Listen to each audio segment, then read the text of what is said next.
I really like these cooler mornings and evenings for hiking, and there are a lot of people, maybe even you, who have the same idea. So before leaf peeping hits its peak, Danny got on the trail with JeffCo Ranger Mary Ann Bonnell for a special two-part series. It's the trail do's and don'ts. So we're going to start off with the don'ts.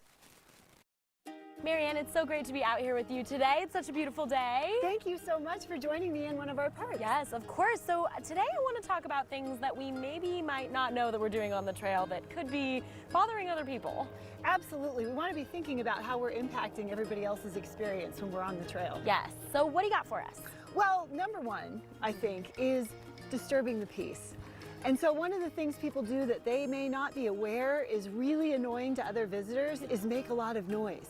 Either talking on the phone, listening to amplified music, maybe they're yelling at their friends.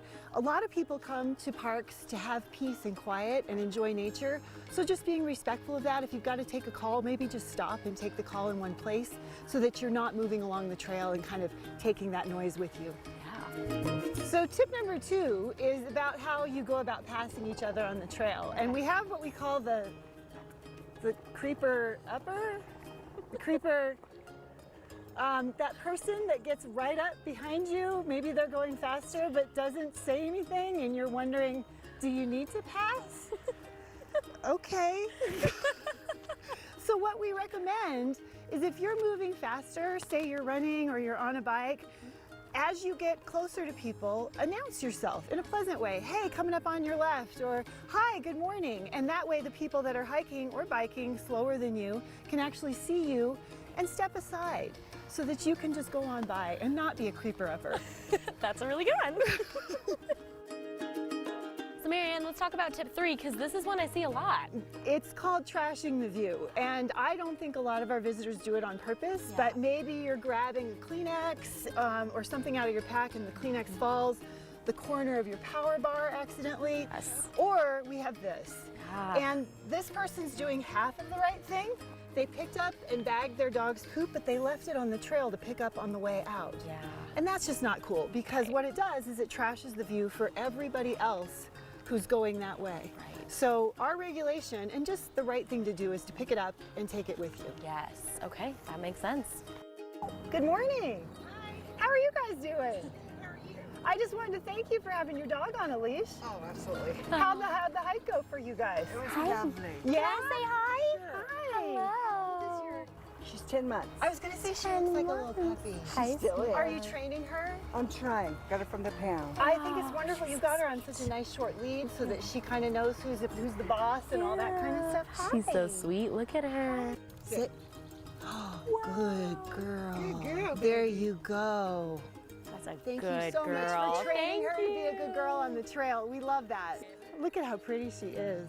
So that's one of the things that we really end up talking with our visitors about is you can't assume everybody loves dogs. Right. And so one of the mistakes people are making is not controlling their pet. Right. So their pet may be off leash, which of course is so dangerous for the animal, Right. for other visitors, for wildlife.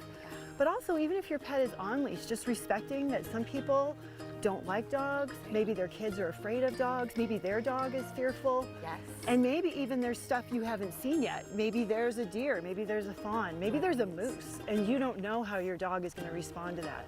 So never make the assumption that everybody loves your dog. Okay. And if you're on the other end of it too, I mean, was it proper for us to ask, is it okay to pet the dog? Absolutely. You always want to ask first, always. And teach kids to do that so you don't get in an unsafe situation with a dog that doesn't want to be pet. Great tip. So one of the last things to think about that's a big deal, literally, is hogging the trail. Okay. And so you might not be aware of it. Maybe you've got earbuds in and you can't hear people trying to communicate with you that are trying to pass, and you're right in the middle. Or maybe you're hiking with your best friends and you've got 5 of you and you're just not aware that you're clogging the trail. Right. So it's really important to hike single file on a busy day. Maybe keep one earbud out so you can hear people trying to communicate with you. If you've got a dog, keeping that dog on a short lead so other people can pass. It's just all about making sure you're not clogging traffic. Awesome. Okay. Well, Marianne, we are hogging the trail currently. We so are. I'm gonna come over here. But hey, thank you so much again. This Yes. was so much fun, and we can't wait for the next hike. I can't wait for you guys to join me again. We'll Let's see do you. it. All right.